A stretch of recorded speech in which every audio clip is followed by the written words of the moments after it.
The following program does not necessarily represent the views and opinions of Reality Radio 101, its advertisers and sponsors, or its listening audience. Listener discretion is advised.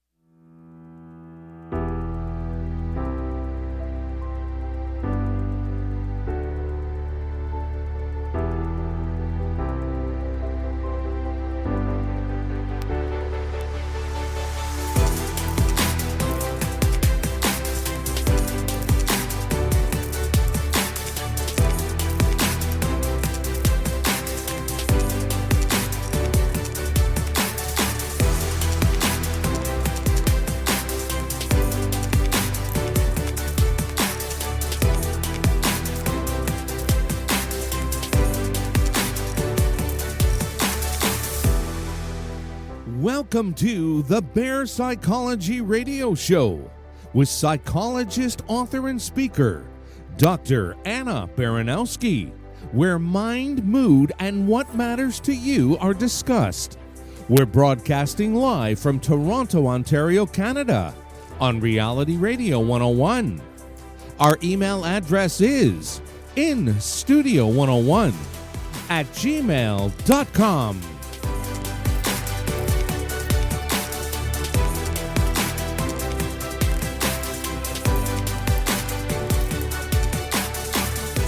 And now, your host of the Bear Psychology Radio Show, Dr. Anna Baranowski. Hi, everyone. I'm so glad to be back with you again today, where we continue with our talks on deeply bearing witness to life evolving and just remembering that it is true that we all experience profound changes, especially when we truly feel heard and understood in our lives. Today, we're very fortunate. We're having a conversation with Dr. Tamra Sattler, who wrote Too Much and Not Enough. She is an expert at the Enneagram, and particularly the Enneagram Four on borderline style personality. Now, we're going to have to do a deep dive into this and better understand both what Enneagram is and how this borderline style personality is addressed in the work that Tamra does. And what I'm really thinking about in this episode is how we can work toward healing emotional dysregulation. You know, when we're just not able to face the things in our lives with a kind of equanimity where that's just out of reach. And in this book, Dr. Sattler seems to have some explanations about things that might make a difference. And I think it's a great starting point for our conversation for us to look a little bit at the Enneagram. And I also want to just remind you, our great listeners today, that if you want to join the conversation, to communicate with us, ask a question, make a comment, email us at instudio101@gmail.com. You know, I love hearing from you during the show because you make the show that much better with your own experiences and your questions. It just brings everything to life. And it's wonderful because we then get to ask our guests about their understanding of what you're telling us about, or your questions. So please feel free to communicate with us during the show. And our radio show producer, Gary, before the show, he just told me that our live listenership is over 6,000 now. So we are a growing community. And I want to just thank you for logging in and joining us during our conversations, because it just makes everything so much more meaningful. So thank you, and welcome, Tamra, to our show, and for sharing Too Much and Not Enough with us. Thank you so much. So I guess maybe I should start with a little bit of an Enneagram overview. Great. Would that be okay? Yeah, Yeah. that's a great place to Okay. start. That's exactly where I was gonna ask you to start Perfect. because I think it's something that most people are not that familiar with. And other than my understanding that this gives you some insight into personality styles, I think it's really helpful if you give us an overview of what this is and how it might help people to understand themselves. Absolutely. So it's about a 2,000-year-old system. And I believe, as well as others, that it's an awakening tool to connect to your deepest self.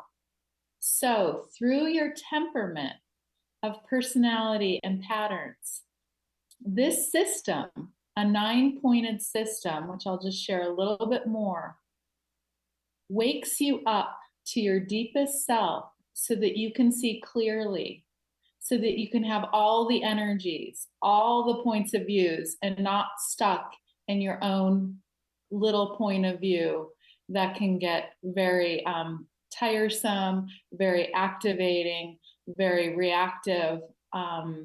So does that make sense as far as? So tell us a little bit about those 9 points that Yes. you just referenced, so people have a sense of what each of these 9 points is briefly. Okay, so 9 ways to see reality. So 1 to 9, and I'm just going to be very brief. 1, we all know that perfectionist, that right, wrong, detailed person. It's so important for them to be right. Number 2, that caretaker. I don't know my needs, but I know everyone else's needs. Number 3, that productive. It's so important to be efficient and to be successful. Number 4, which is what I am, which is what the book's about, that dramatic, overly sensitive, very emotional type. Number 5, the person who loves knowledge, who will sacrifice anything to be the expert, a little bit more contained and introverted. Number 6, which we experienced a lot during COVID, the doubter, the skeptic, the, oh my goodness, I have to prepare for the worst case. 7, we all know and envy those types that are off to the ski hill. They're adventurers. They're not going to sit in their problems. Number 8, the justice warrior, the mob boss, the person who takes up a lot of space and is so charismatic. The 9, the mediator, the person we all love to be around, the person who doesn't take a strong stance, but needs to be important and needs to, show up fully. So these are kind of, and they correlate to the Myers-Briggs. There's other personality patterns that they correlate. Dan Siegel just did something on actually the science of the Enneagram at Stanford. So this is legit. It's a reliable and valid system. I use it in my practice. I use it with couples. I think it has about 1,000,000 searches a day. It's on the rise in popularity, and it's an awakening tool, period. So if you want to know yourself, study the Enneagram. So if somebody wants to do like a quick assessment, Yeah. what is their number? Yeah. What would you recommend? So the Enneagram Institute is where Russ Hudson was, and I just think it's the best assessment tool. Sometimes you have to pay, $10 or read the descriptions to really know where you sit. Mm-hmm. So the Enneagram Institute for those who are interested, and that's where you would recommend if somebody's I gonna would. explore. That's a good starting place to explore that. Excellent starting place. That's probably the premier school. Yeah. Mm-hmm. Okay, fantastic. And you're finding now that there's more research on this approach at this point. Yeah, for some reason, no one ever did real scientific research or correlated it to like neuroscience or our physiology, but it's starting. And Dan Siegel, who a lot of people know, I believe he's a neuroscientist, is just releasing temperament patterns, that this really is legit. It's not just some mystical tool. Well, it's interesting because for a long time, people would look at something like meditation and think like, oh yeah, what is that? But now we know, even though these are ancient practices, that in fact, they're incredibly effective in helping us manage the content of our minds, our emotions, even our body sensations. So it's one thing to say that there's no science on something, and another thing to say it doesn't work, because these are really different things. Something can be very effective even though there's no basic scientific studies upon that approach. It's Absolutely. more No, yeah. qualitative. This is my experience with it. So that's going to be interesting to see that unfold. I want, before we go any further, I use the word dysregulation Yes. to describe our radio show today. And that really, I've done a lot of work with borderline personality, people who have borderline aspects in their personality, and dysregulation is one of the biggest things that I see very, very consistently. I mean, we see a lot of features, but dysregulation is a very strong marker of borderline. Do you want to talk about dysregulation as it relates to these issues? Absolutely. So, as you're naming that, so just some of the qualities of dysregulation that I also see in I think I worked with borderline personality disorder for 15 years and then still have some clients. So, when I am not embodied, I'm also going to be speaking about myself too. So, this was my path. I was not embodied, very ethereal, very open, very spacious. So, when I felt something, some sort of event, I had so much anxiety. I didn't have the body or the nervous system to soothe myself. So therefore, one of my favorites, along with some of our, BPD friends, is to have an outburst, or to get angry, to have rage, or to be super needy. So because we don't have the embodiment, the ability to regulate, we're dysregulated, or using substances, or having really volatile personality, interpersonal issues with friends, loved ones. Cutting is a big one. So really, in its simplicity, let's all get embodied. Let's inhabit our deepest self. I So always think about it as becoming friendly with your own emotional being, because as soon as that happens, you stop fighting with yourself. And as your emotions rise, you yourself can breathe some space into all of that strong emotional field that can really get out of control. This was actually one of the emails that I received from Mary, and she brought up the dysregulation conversation. So thank you for that, Mary. It's a really good starting place, because we really do need to understand, what does that really mean? How does that really play out for an individual? Because listen, it's not an unusual pathway, and you don't have to have borderline or borderline style personality in order to find yourself dysregulated.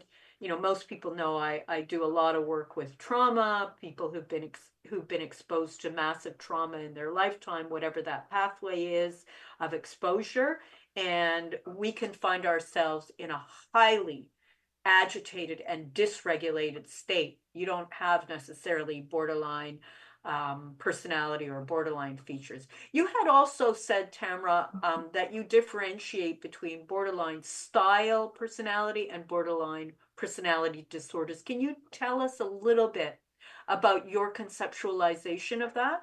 yes, thank you.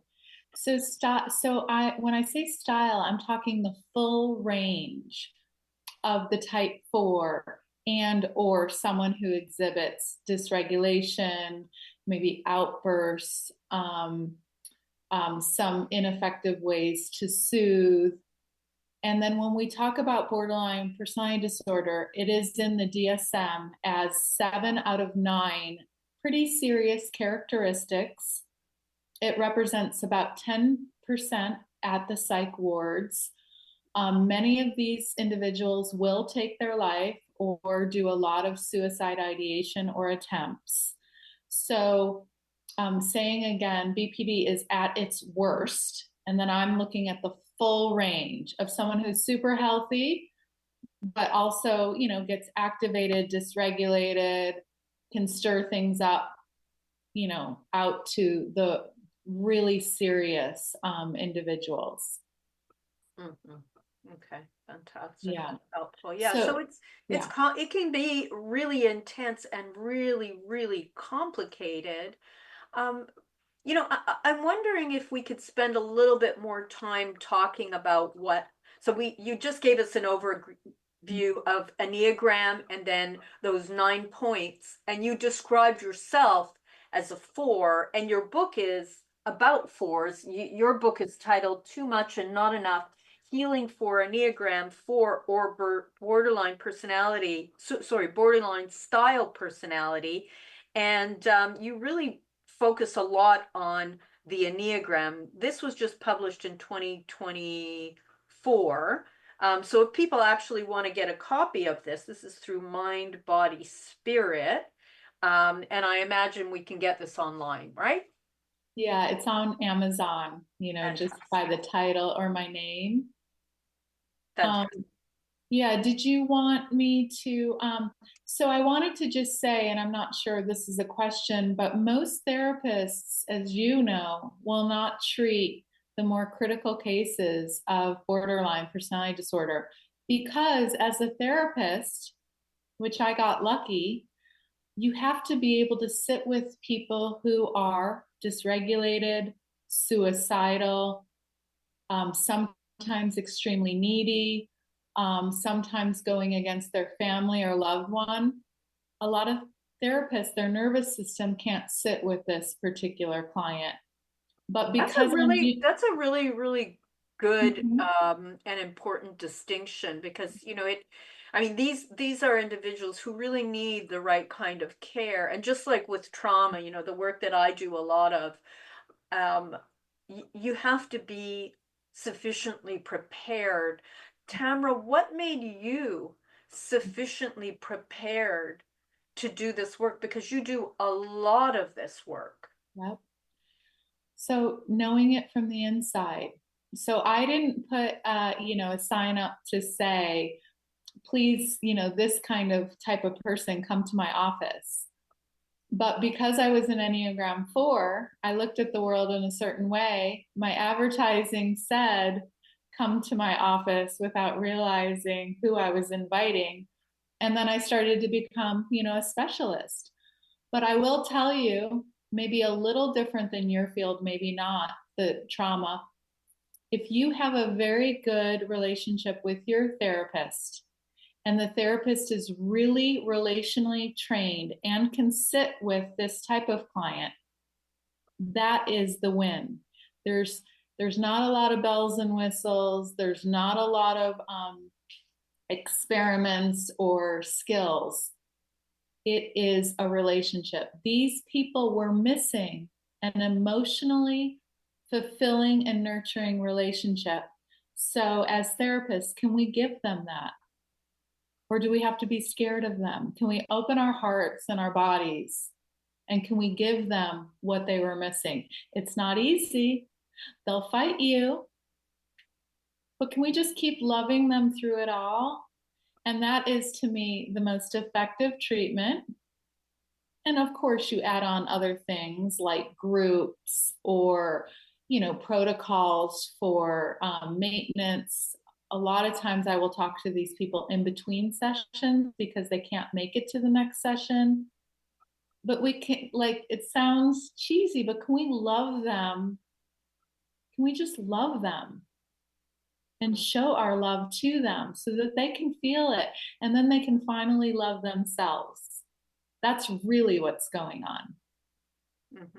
Yeah. That human connection is a really big part of it. I found in your book there was a section where you started doing your own kind of group connecting. You had connected with a group in your community, and it seemed to be a pivotal point in your life where you were able to, be with a group of 15 people studying meditation and movement and growing together. This is on your page 31 in your book.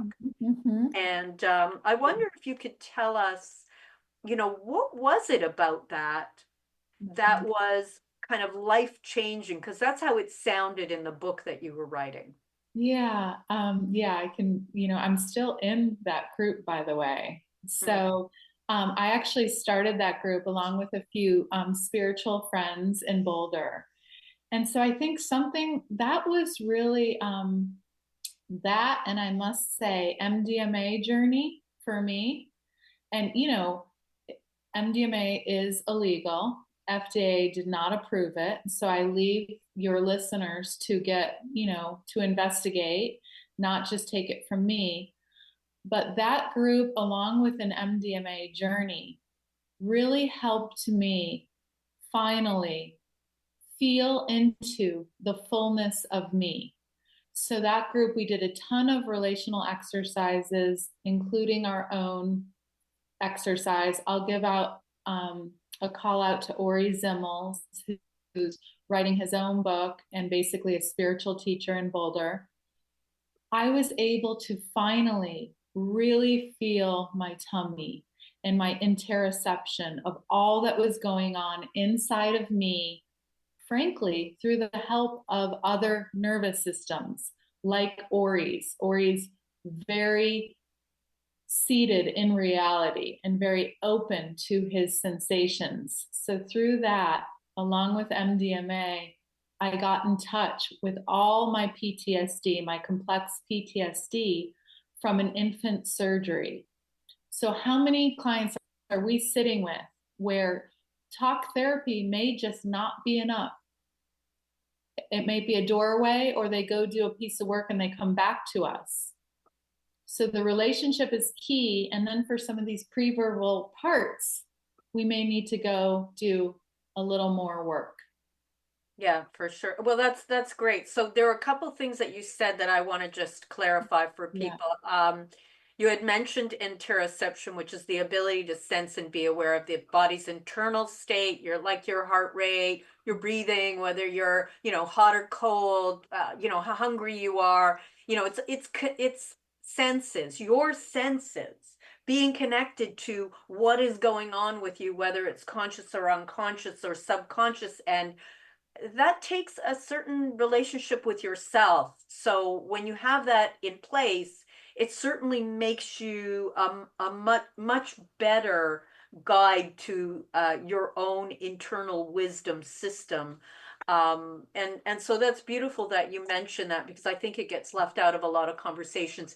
Now, in terms of MDMA, I'm just going to say that in Canada and the US, actually, and globally, we're seeing a rise in psychedelic assisted therapy, which is what you're talking about when you say MDMA, the use of MDMA. And we know when we have symptoms that are very rigid, they're not changing, they're not going away, and it's really hard to get access to it. The community that's doing research on psychedelic assisted therapy seem to be finding more and more often that therapies that are using psychedelics, whether it's ketamine, MDMA, psilocybin, whatever these, the mechanism is, it seems to be showing, a pretty good outcome when it comes to symptoms that are very rigid, and how you get access to that. And I would really, really strongly recommend, if you're going to go down that path, to use a skilled and capable, trusted clinician to guide you with that. I've seen plenty of individuals who've gone down that pathway and not had a good experience because they didn't have the proper support in place. So, I'm saying it because I've seen things go sideways, but I've also seen things go exceptionally well. I have a colleague in Toronto who does a lot of ketamine assisted therapy, and it is legal here, ketamine assisted therapy. MDMA is being used at research clinics here, as is psilocybin and other mechanisms to use psychedelic assisted therapy. So, I'm just letting people know, there are ways, if that's something that you feel you need, if therapy, talk therapy particularly, is not moving you where you need to go.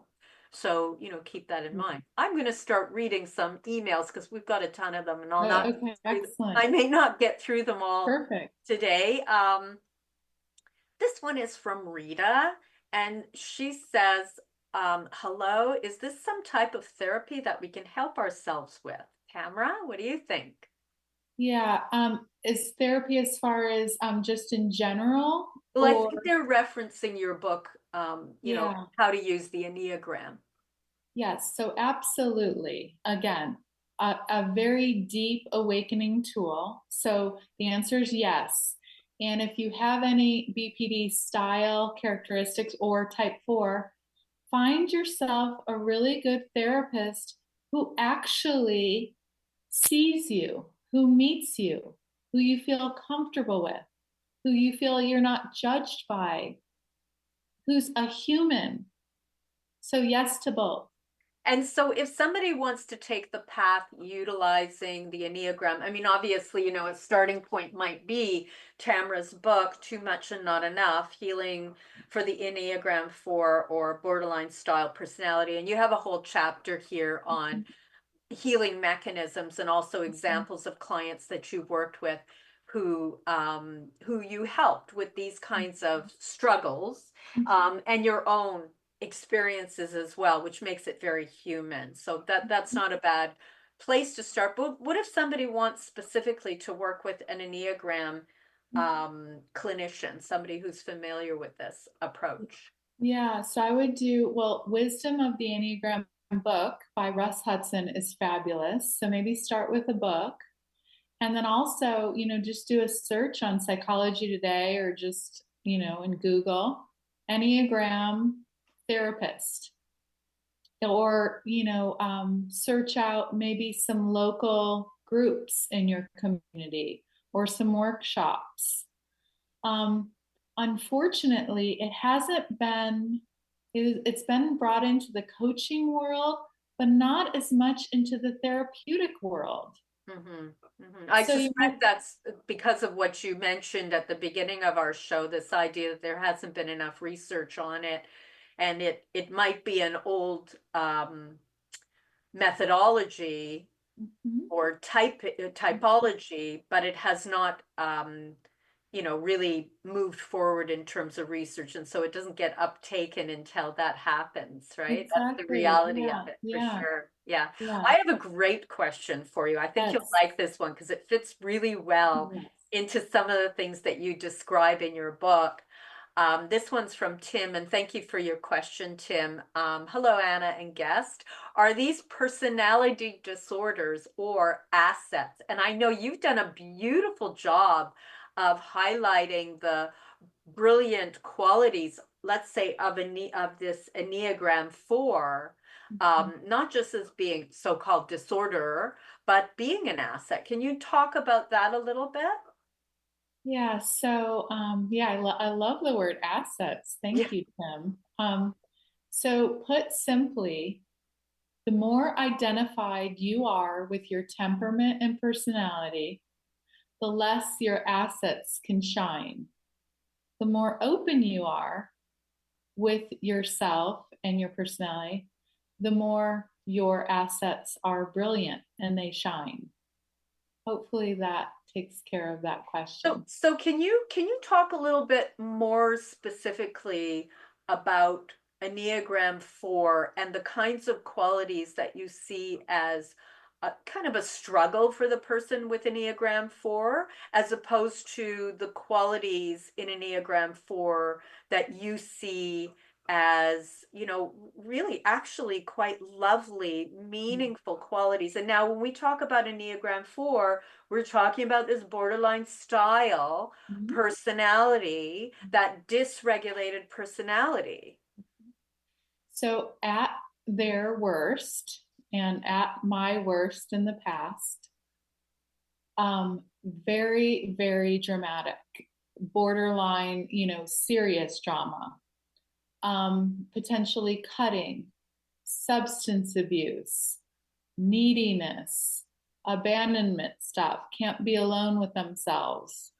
So that gives you kind of a range, very dysregulated, very dissociated. And then the brilliance of this type, creative, funny, beautiful, loving, sensitive to the point of, they would give, their shirt off their back to someone. I mean, really, really, really sweet. So yeah, so attractive. So all of the yummy, on the positive end, and then some real stuff on the negative end.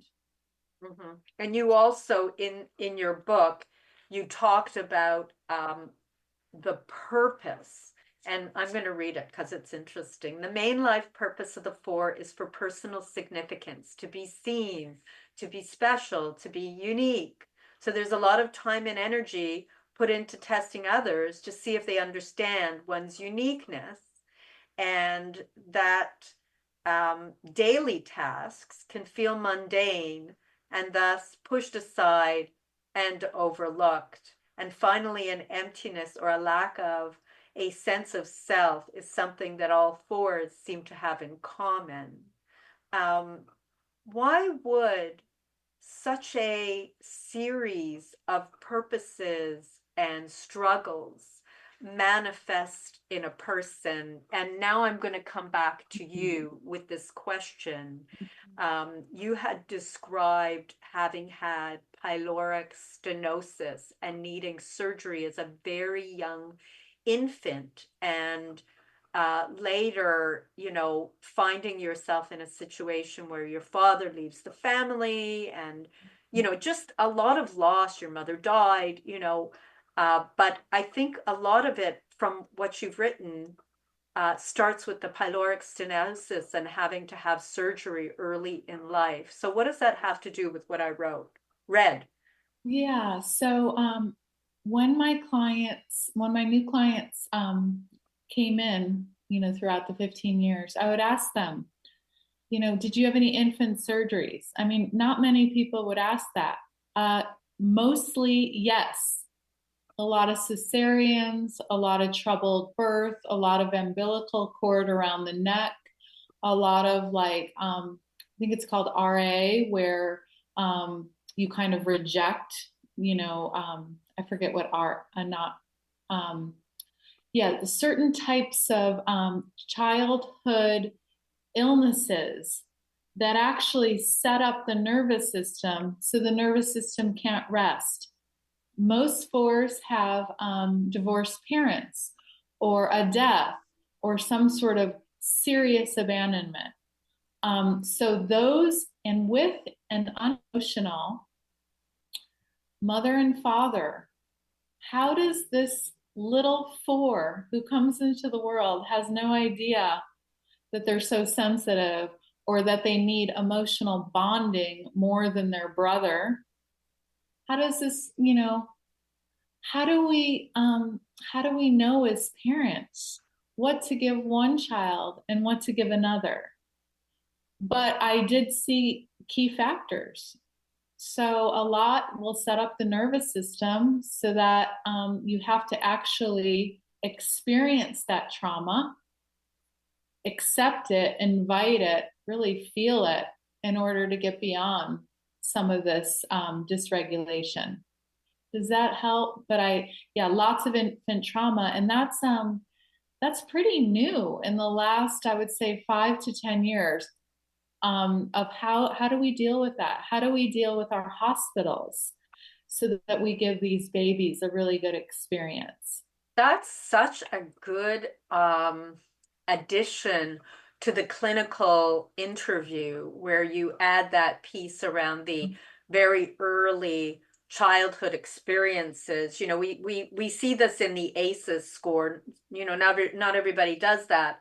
Kind of give a client a ACE measure at the beginning of their treatment cycle or intervention. So, it is a good thing to actually include because it helps us really understand what has happened to somebody right from the very beginning, adverse childhood experiences. It's a study that really helps us to understand, what has happened over the course of this person's life. What are the contributing factors? So adding that piece about childhood surgery it's a really, really good part of the conversation. I want to add one more thing, and then we're going to go back to our very many emails. So thank you everybody for sending in the emails.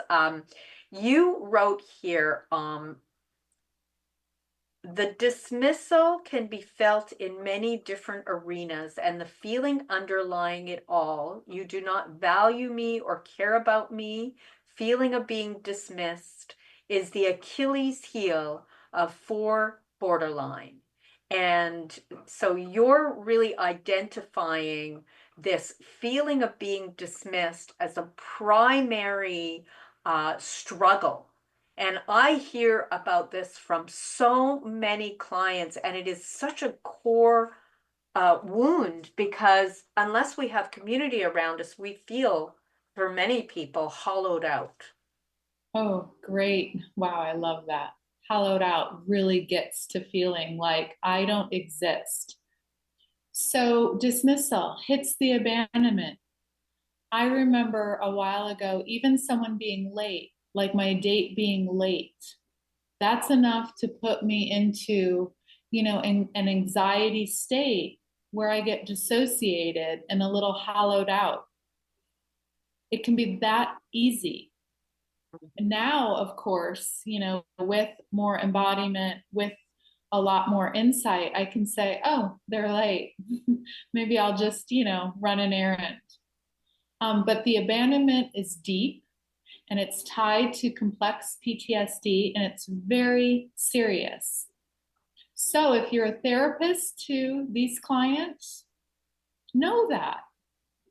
You don't just like wander into your practice. You're very present, you're very available. You don't, do any kind of sideways dismissals.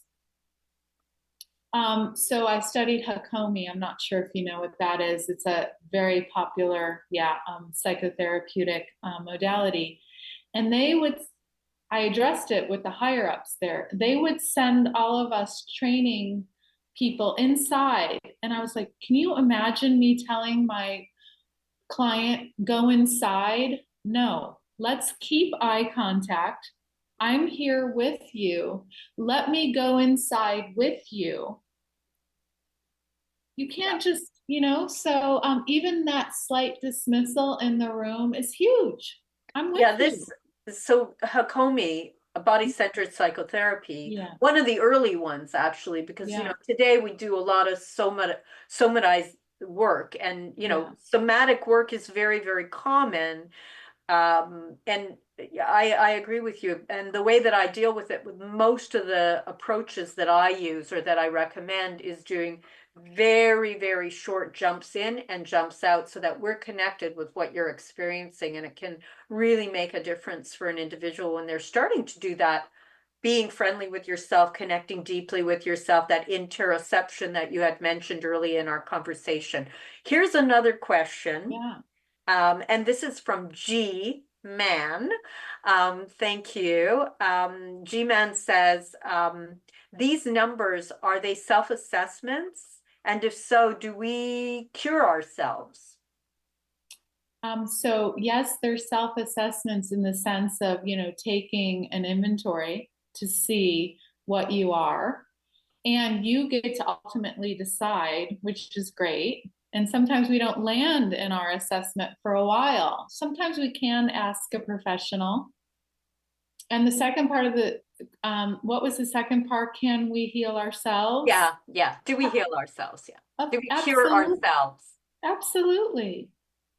With enough insight, with enough regulation. And when we can't heal ourselves, when we need a little support, that's when we need another. You know, a companion, a close friend, a therapist, a pastor, you know, a meditation group. Reach out when you are not able to do it alone. Yeah. You don't have to do this alone. That I think that's really the big thing. It's like you don't want to go down that pathway and think that you've got to carry the you know the whole thing on your own shoulders yet again, carrying it on your own shoulders, because apparently from what you described, Tamra, the big thing is that you feel that you're not seen on some level. So, you know, to have to feel like somehow you have to carry it on your own, that's not so easy. Um, this is from David, and David is asking where this system was discovered and tweaked. I don't know where it was discovered and tweaked, but I know that I've got this little link here that says that um, Ichazo founded the Arica Institute, which was originally based in Chile before moving to the United States in the 1970s, and coined the term Enneagram of personality, which is which he originally called the Enneagon of personality. So, you know, it may have a longer history, these 9 points, but it looks like it was originally developed, at least the beginnings of it, in the early 70s in a Western kind of program. What are your thoughts about that, Tamra? So, yes, in a Western way, yes, but in an Eastern way, way back to the mystics. I think they call them the Sarman Brotherhood that went from Egypt to Asia. Gurdjieff really put it on the map with body postures. And it has, when you really get into studying it in the inside, it has all of the universal principles. It really has everything. So long time ago. But yes, Western in the 70s by Oscar Ichazo and Claudia Naranjo. That put it into the Western way. But again, it's not just a game, a personality game. It's to awaken from your personality. Right, the limited ego structure, the places that were rigid, the places that we can't seem to grow beyond. That's, you know, I think that fits really well into a lot of the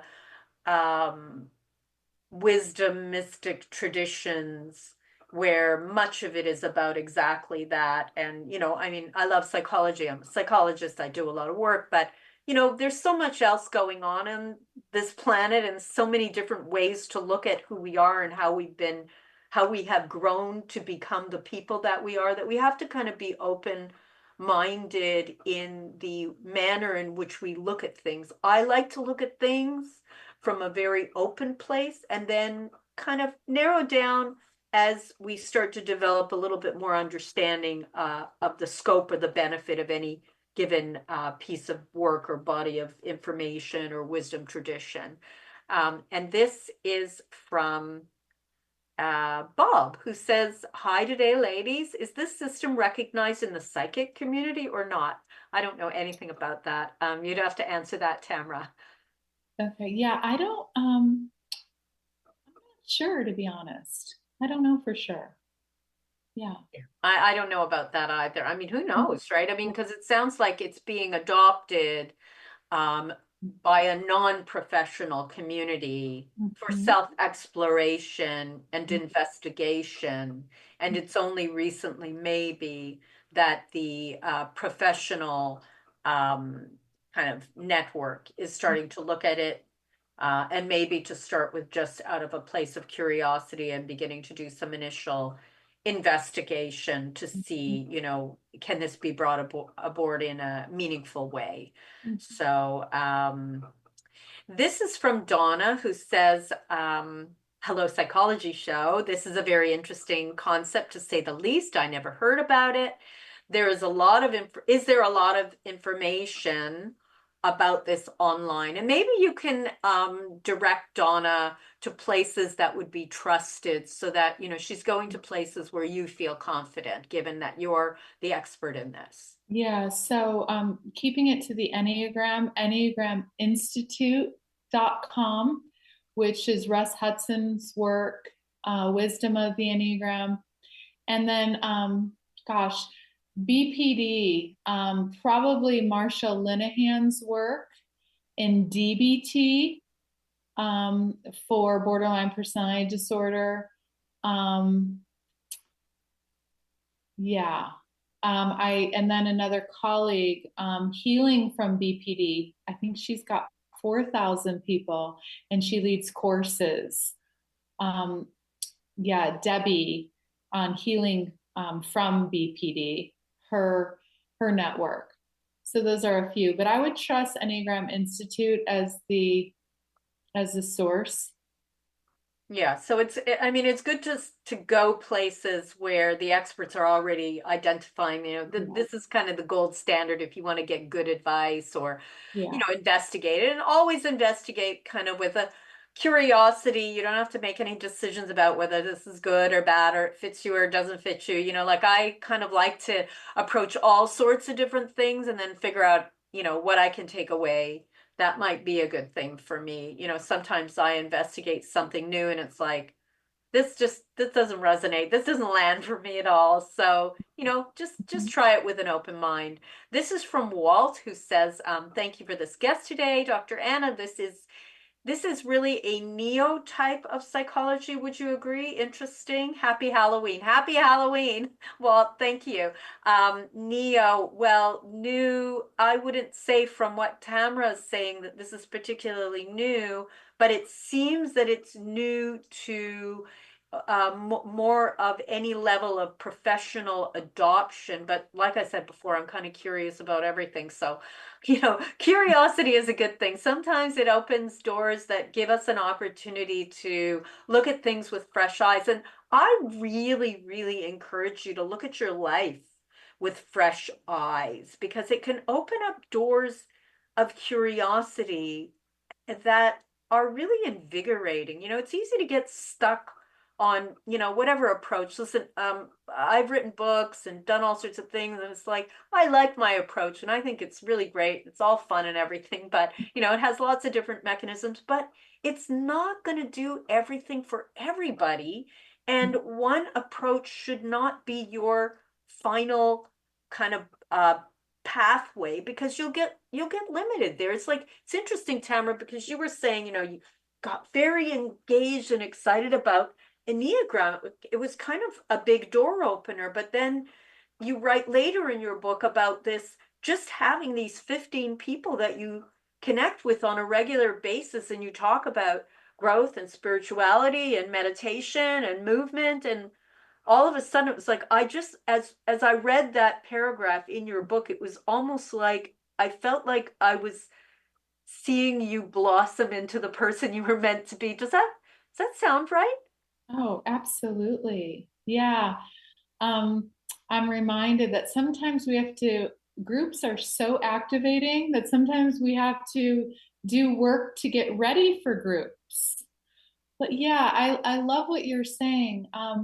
Just really taking a fresh look at ourselves in all the ways, all the potential ways, from reading a book to seeing a therapist, to going on retreat, to being with a group of people, to even everyday things like walking our dog, or making a cup of tea for someone, or asking someone, how can I help? All of it. Yeah. Just all, or our own, pleasure, or our own soothing. Yeah, we're here for a short time, and just getting connected to yourself, getting to know yourself, to be yourself. There's really nothing else. in my mind. So this is from Monica, who says, hello. So love is the topic. So love is the cure, question mark. Nice. Any comments, Tamra? Yeah. Yeah. So love as a quality, yes, is the cure. So how we want to say that: acceptance, cherishing, nurturing, being present, allowing. I would call that love. How about love with boundaries? Boundaries are also love with ourselves and others. Yeah, boundaries are really important. Actually, that reminds me of a part of your book where you talk about being like really destabilized in this ashram that you went to. You had this notion that this was going to be like this fabulous place for you to be, and then you found out that there were a lot of increasing restrictions, and it was actually a dangerous place for you to be, and you had to escape, like, plan your escape and then get out of Dodge before it got too risky. I wonder how you got the courage to get yourself out of that dangerous place, knowing that you really wanted love yourself. Yeah. But you managed to get yourself out of that dangerous place. Where did you find the courage, and how did you recognize that it was so dangerous? Yeah, so it was like just really trusting my instinct. I believe I was being drugged there. So really trusting that my perception is seeming altered. I do not like the guru. I do not like what I'm seeing, how the women are treated. And trusting my instinct just to get the hell out of there. So Yeah. when in doubt, trust your deepest self. And I got out of there. And that was it. And I didn't look back. So. And did you find that was a change point for you as well? Like, did you find that you were a little bit more discerning about people or activities that you would join or engage with? Probably not yet.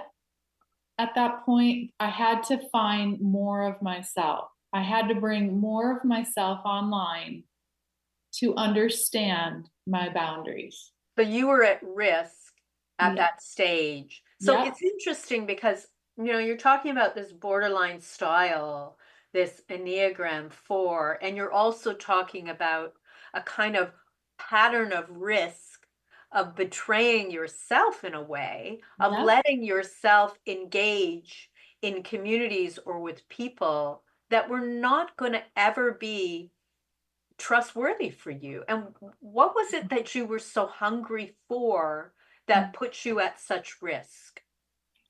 Yeah, I was so hungry. Back then, I would have told you I was hungry for truth, or I was hungry for enlightenment, which is ridiculous. But today I would say I was hungry for myself. I didn't have access to my deeper self. I don't know how else to say it. I was so dissociated, so dysregulated. I wanted to meet myself, and I put myself at risk through substances, through all kinds of stuff, to actually feel myself, to be myself. And I think that's the risk for a lot of my clients. And that's the pain in sitting with them. They do some wild stuff. And without the shame of like, why did you go to, your ex-boyfriend's home in the middle of the night and bang on the door and shout? Without the shame, okay, well, you're safe now.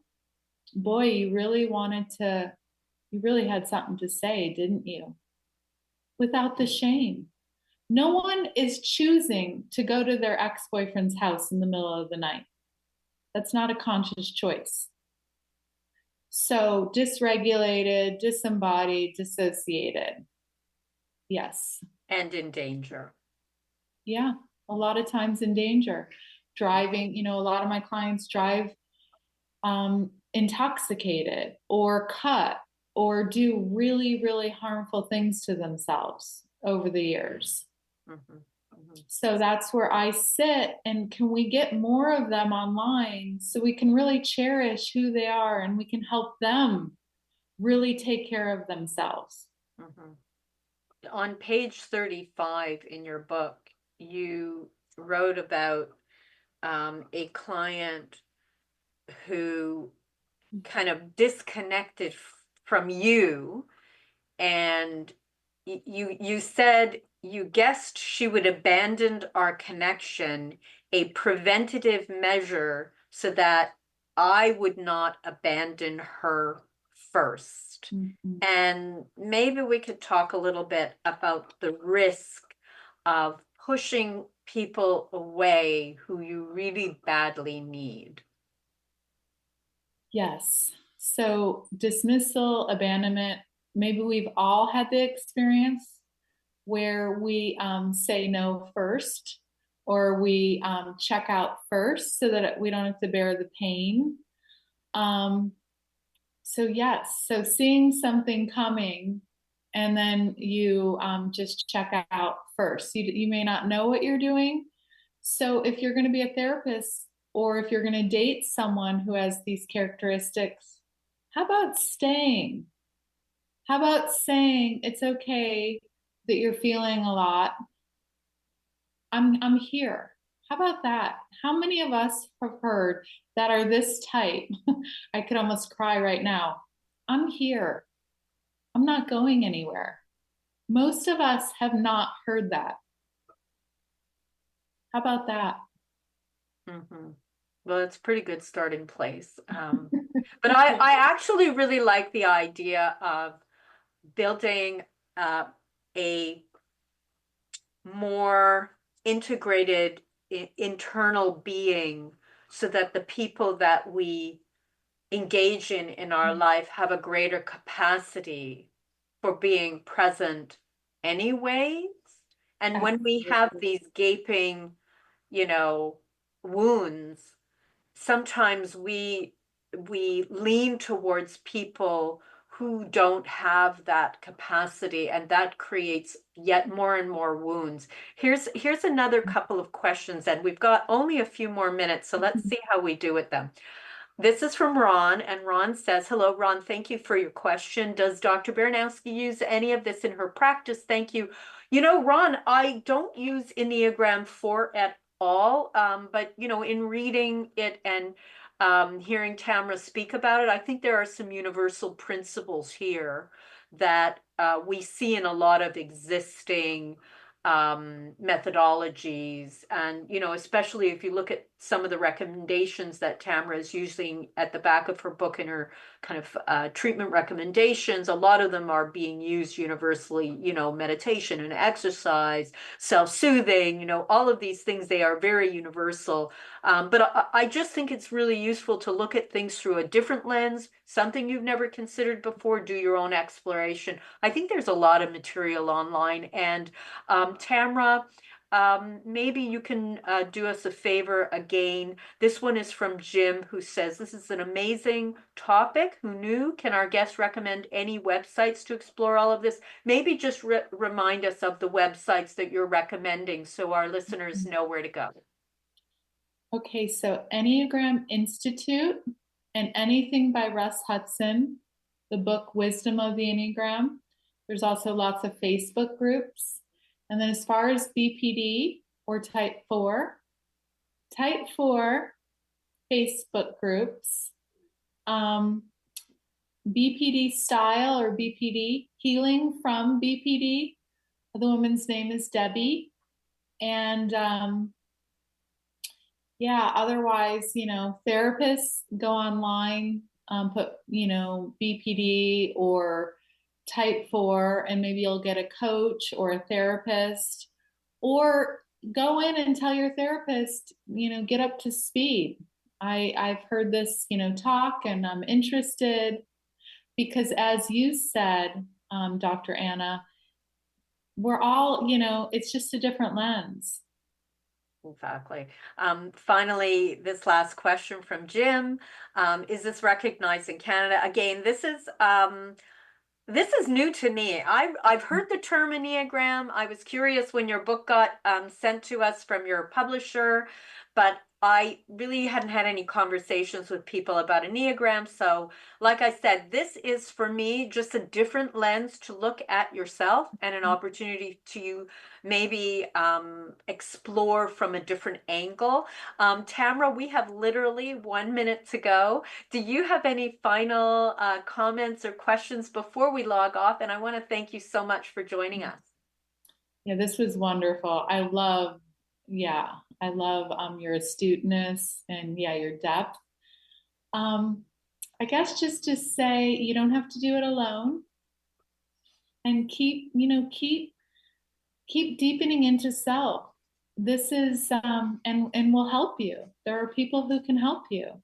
So you're not alone. Keep going. We're all going to keep going.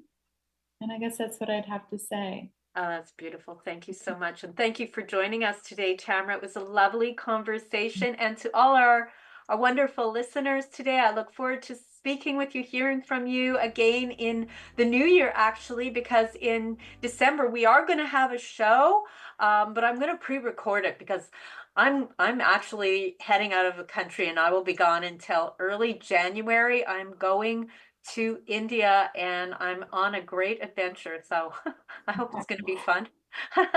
Bye, everyone. Be well and talk to you in the new year. Bye, Tamra. Thank you. Bye. Thank you so much.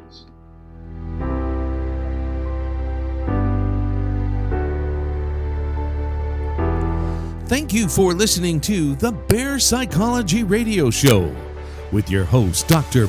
Anna Baranowski, right here on Reality Radio 101.